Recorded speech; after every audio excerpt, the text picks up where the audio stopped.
9 এবং র্যাব 10 এর যৌথ অভিযানে ঢাকার কামরাঙ্গীরচর এলাকা হতে র্যাব সদস্যের উপর আক্রমণকারী নবীনগরের কুখ্যাত সন্ত্রাসী শফিক ডাকাত গ্রেপ্তার।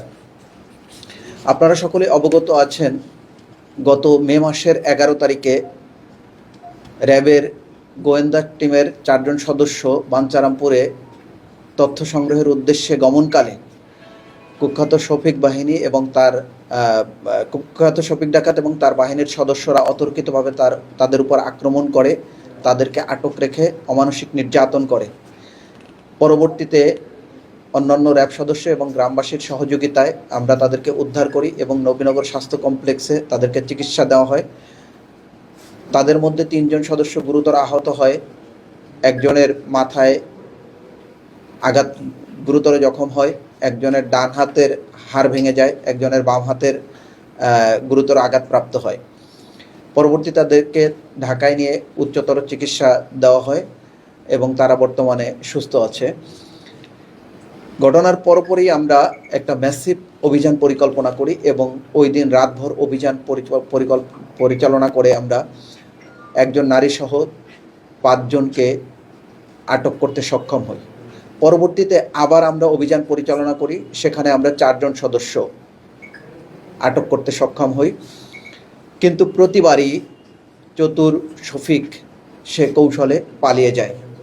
আমরা গত 2 মাস ধরে তার অবস্থান নজরদারি করছি এবং একটি বিকাশ অ্যাকাউন্টের সূত্র ধরে আমরা শফিকের অবস্থান শনাক্ত করতে পারি।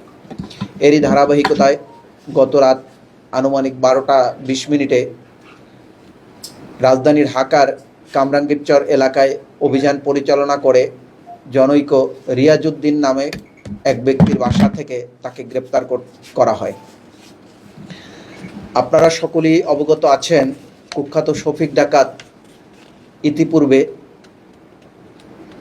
পুলিশ সদস্যের উপর 2 বার আক্রমণ করেছিল, 2023 সালে একবার, 2024 সালে একবার। তখন একজন নবীনগর থানার এক এসআইয়ের মাথায় কোপ দিয়ে গুরুতর আঘাত করে।